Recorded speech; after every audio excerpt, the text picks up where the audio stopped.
The hallway of the Galactic Academy smelled of ozone and damp nervous systems, a scent that Instructor Vrazen usually found comforting, mostly because it meant the tuition checks had cleared. Vrazen, a heavy-set aquatic alien with wet, rubbery gray skin and two stocky legs that made a squelching sound with every step, waddled down the corridor. His large, unblinking eyes scanned the datapad in his webbed hands. He was currently reviewing the pre-approved casualty forms for his afternoon class. It was always efficient to have them signed before the students actually died. It saved so much time on filing later. He passed a nameless janitorial entity, a creature made entirely of translucent silicon that was sweeping up the shattered remains of a nervous avian student who had vibrated until they exploded during a pop quiz. Vrazen didn't stop. He just stepped over a pile of feathers and adjusted his gills, which were fluttering with mild irritation. The humidity in the faculty corridor was set to 40%, which was far too dry for his taste. His skin felt tight, a sensation that made him want to fail someone just for the emotional release. Vrazen pushed open the doors to Lecture Hall 4B, the second location of his day and the place where Hope went to be filed under administrative errors. The room was a sterile white amphitheater, blindingly bright, designed to simulate the harsh radiation of a binary star system. It was terrible for morale, which was the point. Sitting in the front row was Cadet Krix. The insectoid was impossible to miss. His body was encased in polished, metallic blue chitin that caught the harsh light and threw it back with arrogant intensity. Krix had two thin, serrated arms that were currently crossed over his chest, and his triangular head was cocked to the side. His antennae, two long, sensitive feelers, twitched with a rhythm that suggested he was already composing a complaint letter to the dean. Next to him, looking soft, squishy, and distressingly pink, was Sloane, the human. Sloane was balancing a rusty, circular object on the tip of her index finger. It was made of tarnished brass and cracked glass, a primitive artifact that looked like it would give you tetanus just by looking at it.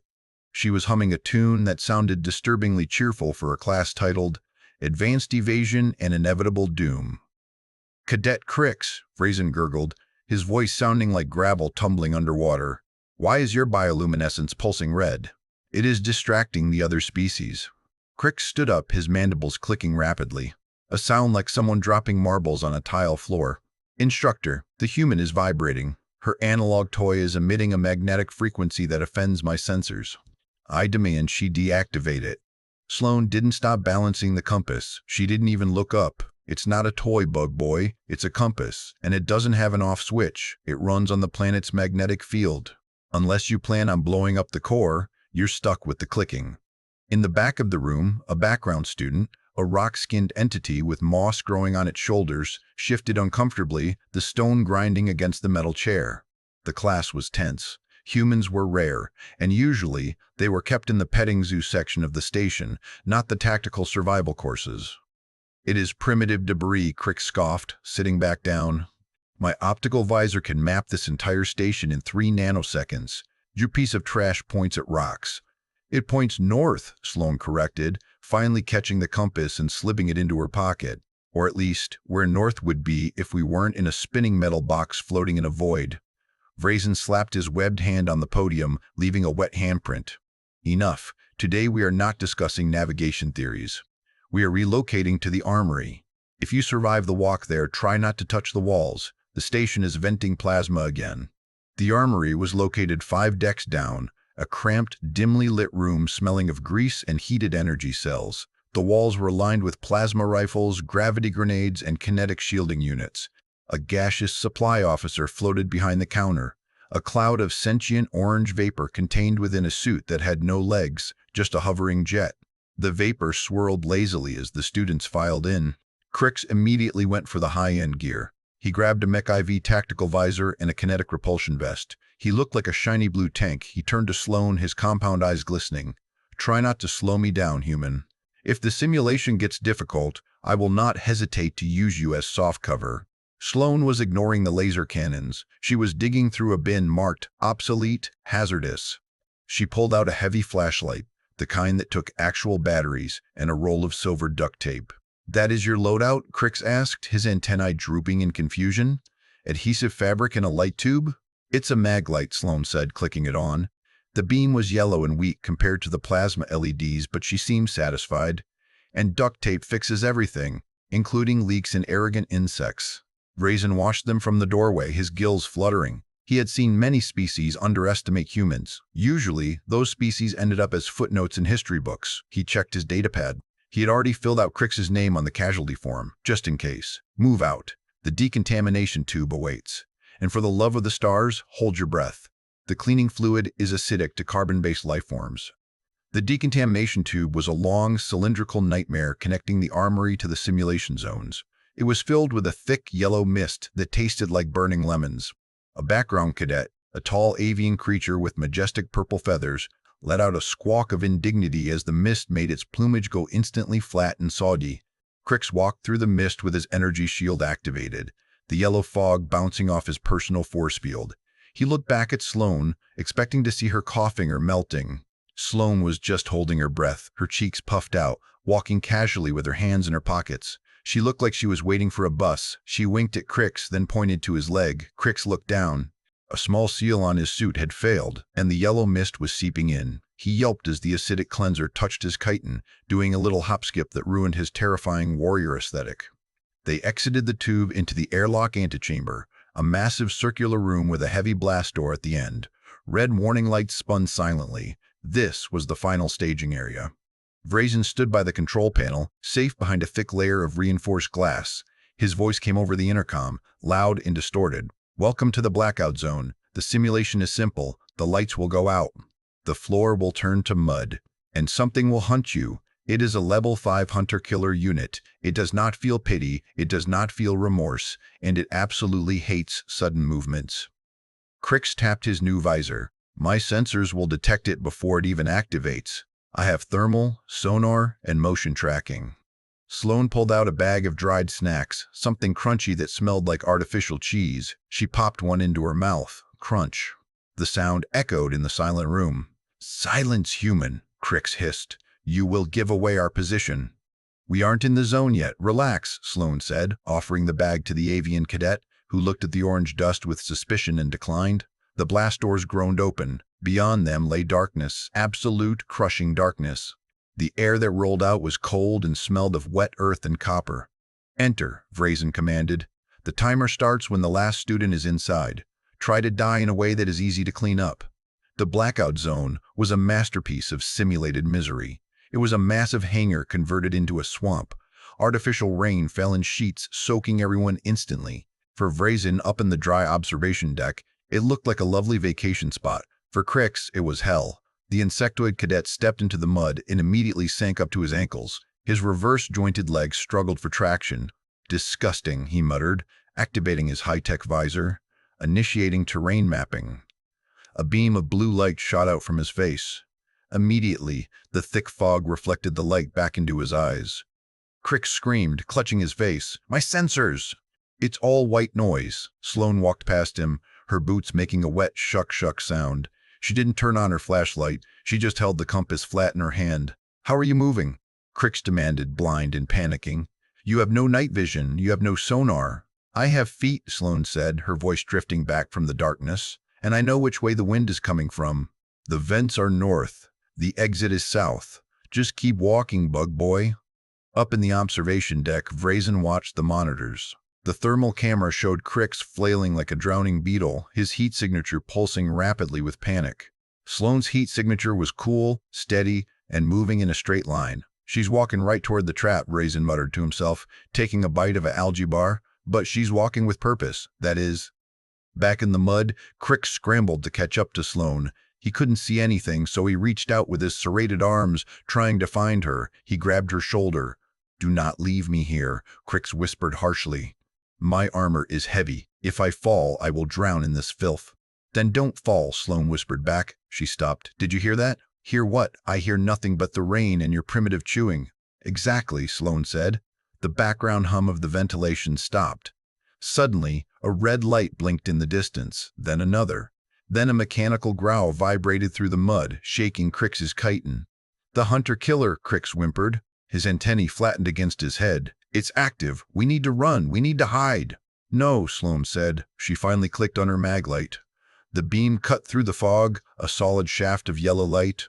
It didn't reflect back like Krix's lasers. It just illuminated a path. Running triggers the chase instinct. We walk. Walk? Krix sounded close to tears. It is a machine designed to kill. It does not have instincts. Everything has instincts, Sloane said, resuming her casual pace. Even toasters. You just have to know which buttons not to press. Vrazen leaned into his microphone in the observation tower. He intended to give a hint, a small mercy to the struggling class. Cadet Krix, he whispered, his voice booming through the hidden speakers in the swamp trees. The human is correct. Do not run. The droid tracks rapid acceleration. Krix froze. Instructor, is that you? Help me. The human is insane. She is eating snacks in a combat zone. She is not insane, Cadet, Vrazen whispered, watching Sloane pause to shake a pebble out of her boot while a 10-foot murder droid stalked behind her. She is an apex predator from a death world. You are worrying about the droid. The droid should be worrying about her. Sloane looked up at the hidden speaker and waved. Hey, Teach, can we get some music down here? It's a bit gloomy. No music, Vrazen sighed, rubbing his damp forehead. Just survival. You have 20 minutes. Krix looked at Sloane. The human looked small, soft, and utterly unbothered. She checked her compass again. Okay, we need to go left. There's a ridge, high ground. Why should I trust your magnet? Krix spat, though he stayed close to her leg. Because, Sloane said, smiling in the dark, her teeth looking very white and very sharp in the flashlight beam. I used this thing to find the teacher's lounge yesterday, and I know where he keeps the emergency shutdown codes.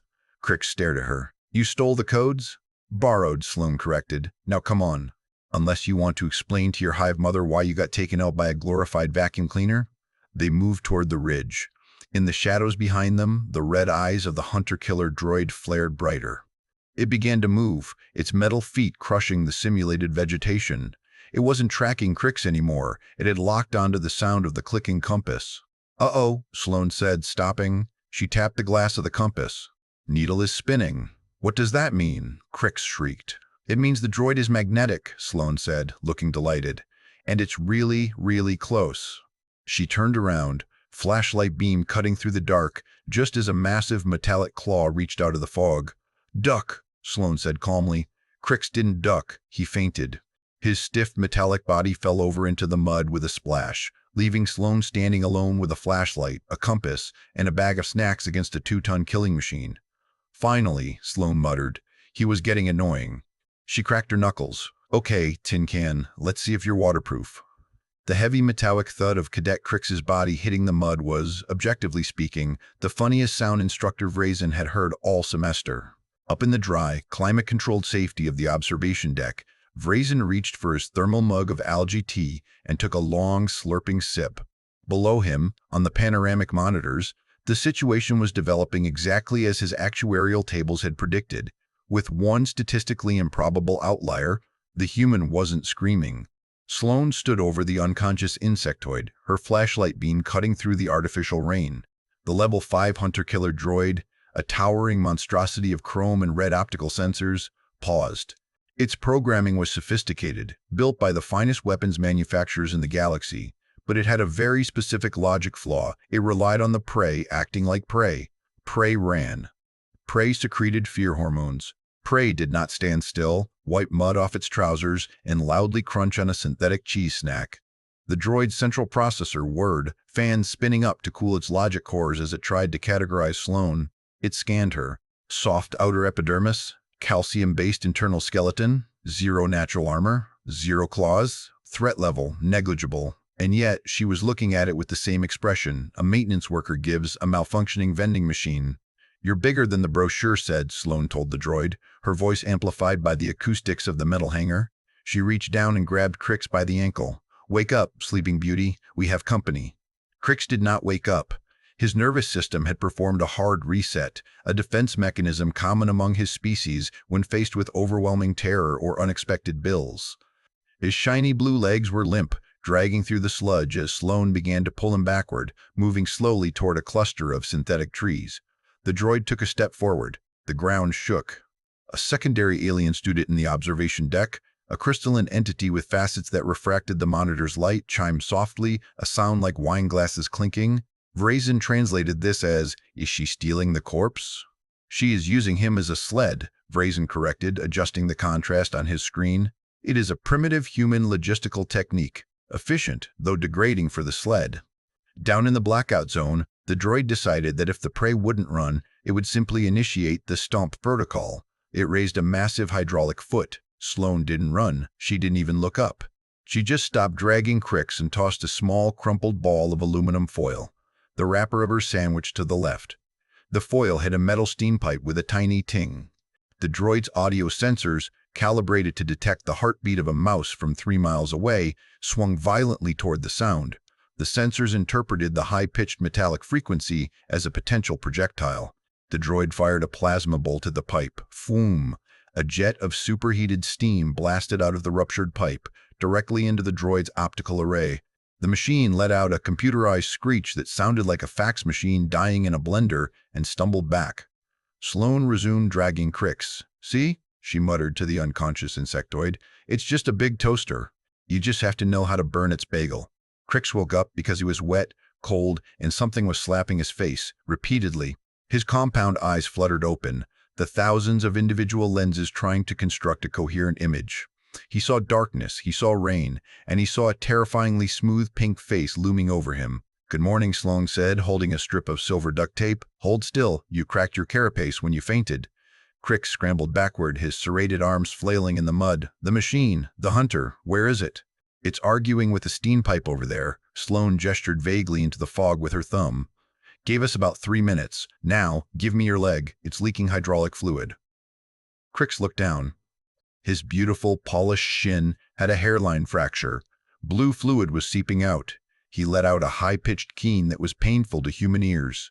"I am ruined." This finish was custom waxed. "I will bleed out in this filth." "It's not blood. It's pressurized goo," Sloane said, ripping a piece of tape with her teeth. The sound was loud and jagged. She slapped the tape over the crack and smoothed it down. "There, good as new. Well, silver, but functional." Krix stared at the repair job with horror. "You attached a biological exosuit with terrestrial adhesive? This is medical malpractice. This is barbaric." "It's standard engineering," Sloane said, standing up and offering him a hand. He ignored it and scrambled up on his own, slipping twice. "Now, listen. My compass says north is that way. The vents are there. The droid is currently blind, but it has thermal sensors. We need to cover our heat signatures." Krix was vibrating. His antennae were drooping so low they were touching his shoulders. "Cover them with what?" "We have no thermal blankets. We have no stealth fields." Sloane smiled, and for the first time, Krix noticed that human teeth were not designed for chewing leaves. They were designed for tearing. She pointed at the ground. "Mud." "No," Krix whispered. "Absolutely not. I am of the royal hive caste. I do not." Sloane didn't wait for the objection to finish. She scooped up a double handful of cold, foul-smelling swamp sludge and plastered it directly onto Krix's chest. The insectoid screeched, a sound that cut off abruptly as Sloane slapped another handful onto his face. "It's a spa treatment," she whispered harshly. "Shut up or the toaster hears you." In the observation deck, Vrazen was practically giddy. He was recording this. He tapped a button on his console, opening a channel to the dean's office, then thought better of it. No, he would save this for the staff holiday party. Seeing a royal insectoid being spackled with mud, like cheap drywall, was precisely the kind of entertainment the faculty budget couldn't afford. A background student, a gaseous cloud contained in a glass suit, bubbled inquiringly near Vrazen's desk. The translation matrix on the wall read, "Is this part of the curriculum?" "Adaptability is the curriculum," Vrazen said, watching Krix try to wipe the mud off his eyes with trembling claws. "And humiliation is the extra credit." The hunter-killer droid had cleared the steam from its lenses. It was angry now, or at least, its threat assessment subroutines had escalated from pest control to total war. It switched vision modes. Thermal imaging washed the swamp in shades of blue and black. It scanned for the bright orange-red blobs of biological heat. Nothing. The swamp was cold. The rain was cold. The trees were cold. Then, movement. A shape, indistinguishable from the background temperature, was moving near the perimeter wall. The droid rotated its torso, 180 degrees, its servos whining. It activated its sonar. Ping. 2 targets. One large, jagged, and clumsy. One small, dense, and moving with rhythmic purpose. Krix was hyperventilating, but the mud was masking the heat of his panic. "It knows," he whimpered, the sound muffled by the sludge on his mandibles. "It is looking right at us." "It hears us," Sloane corrected. She was holding the compass again, watching the needle dance. This whole room is a magnetic nightmare. The generators are under the floor. That's why my compass is twitching. And that's why the droid is confused. Its internal gyro is fighting the floor magnets. And how does this help us not die? Krix hissed. Magnets love magnets, Sloane said cryptically. She looked at Krix's back. Hey, your gravity generator, the one on your belt, give it to me. My stabilizer? Krix clutched the small glowing disc at his waist. If I take this off, I will be unbalanced. I will fall over. You're already crawling, Sloane pointed out.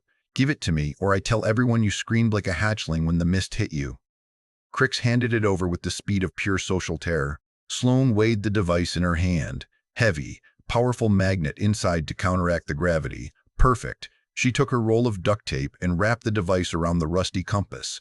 It looked like a bomb made by a toddler. What is that abomination? Krix asked. Bait, Sloane said. Run. Run? Krix paused. You said never run. You said it triggers the chase instinct. Exactly, Sloane grinned. Trigger it. She grabbed Krix by his shoulder plating and shoved him into the open clearing. Krix stumbled, mud flying, and let out a purely instinctive warble of distress. The droid snapped toward him. Target acquired. Prey fleeing. Chase protocol engaged. The massive machine charged. The ground shook with each footfall, splashing mud 10 feet into the air. Krix ran faster than he had ever run in his life, his 2 legs pumping, his 2 arms flailing above his head, screaming, I am not edible, I am mostly shell. Sloane stood in the shadows, waiting.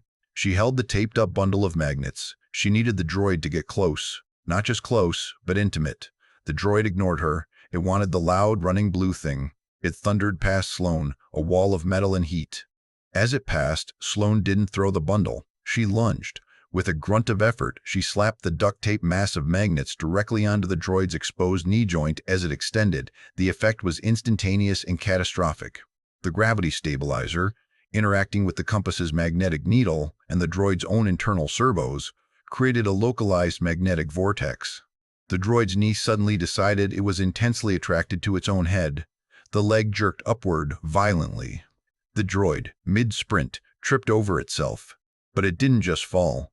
Because of the magnetic pull, it curled into a ball, its limbs snapping together with a deafening clang. It became a 10-ton metal tumbleweed, rolling uncontrollably through the mud with tremendous speed. Look out, Sloane yelled, though she sounded more amused than worried. Krix, who had looked back just in time to see a sphere of death rolling toward him, dove into a ditch. The droid rolled over the spot where he had been standing a second ago, crushing a synthetic tree into splinters, and kept rolling. It smashed through the simulation's back wall, sparking and grinding, until it hit the far barrier of the hangar with a sound like a spaceship crashing into a bell factory. Silence fell over the blackout zone. Krix peeked out of the ditch. He was covered in mud. He was missing an antenna. It had snapped off in the dive. He was shaking. Sloane walked over, wiping her hands on her pants. Strike, she said. The overhead lights flickered on, replacing the gloomy darkness with the harsh, unforgiving white glare of the lecture hall. The rain stopped instantly. The holographic swamp flickered and vanished, leaving behind just a wet, muddy metal floor and 2 very dirty students. The blast doors opened. Instructor Vrazen waddled in, followed by the maintenance drone.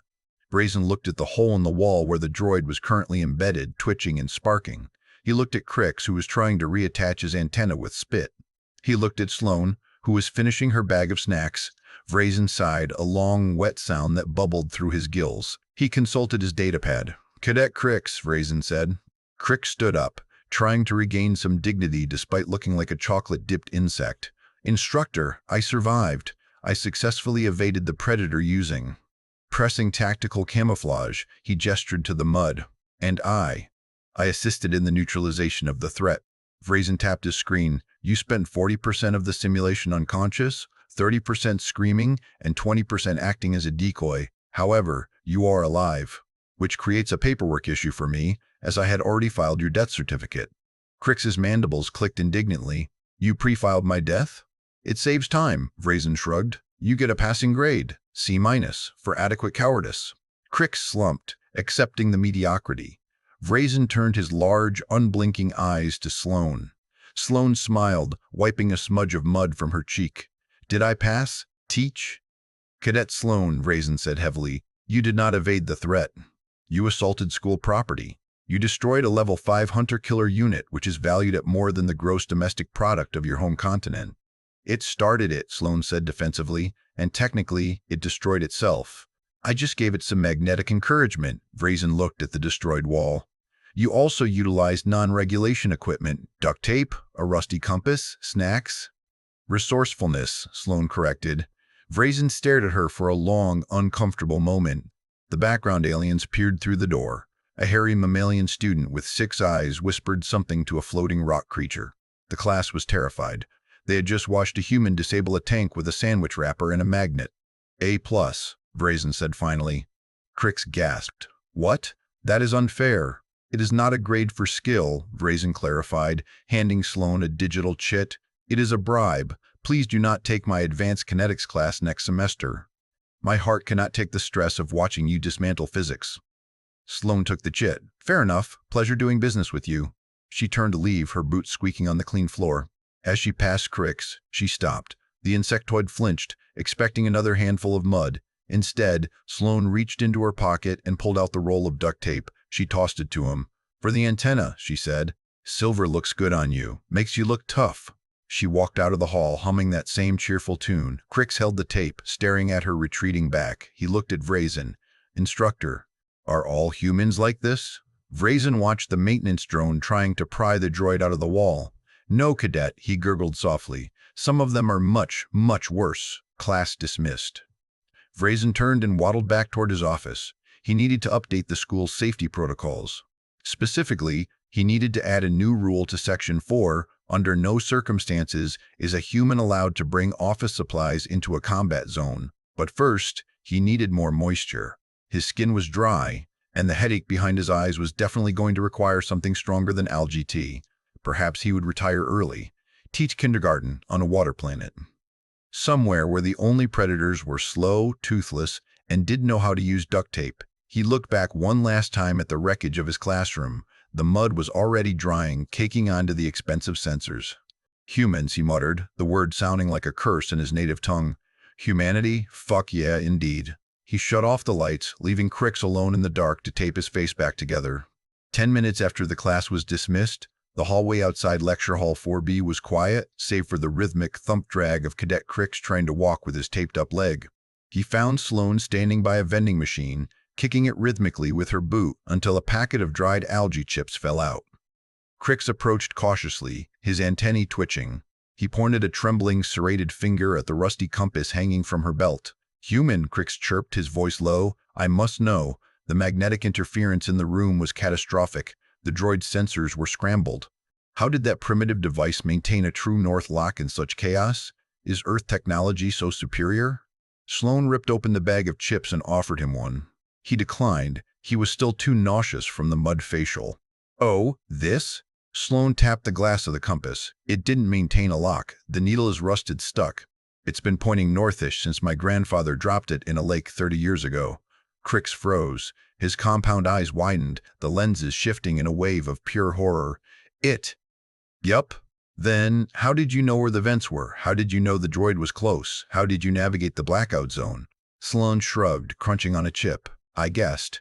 And I listened for the big, stompy robot noises. Honestly, I just walked in a straight line because I knew eventually I'd hit a wall or the exit. It's called reckless optimism. Krix made a sound like a deflating balloon. He leaned against the wall, sliding down until he was sitting on the floor. You navigated a death simulation? On a guess, you fought a tank. With a broken toy? Worked, didn't it? Sloane grinned, turning to leave. See you in astronavigation tomorrow, Krix. I heard we're mapping black holes. I'm gonna bring a marble and see if I can trick the gravity sensors. As she walked away, Krix buried his face in his hands. High above, on the observation deck, Instructor Vrazen watched the scene on a monitor. He quietly opened the class roster for the next semester, found Sloane's name, and hit delete. Administrative error, Vrazen whispered to the empty room. She was never here.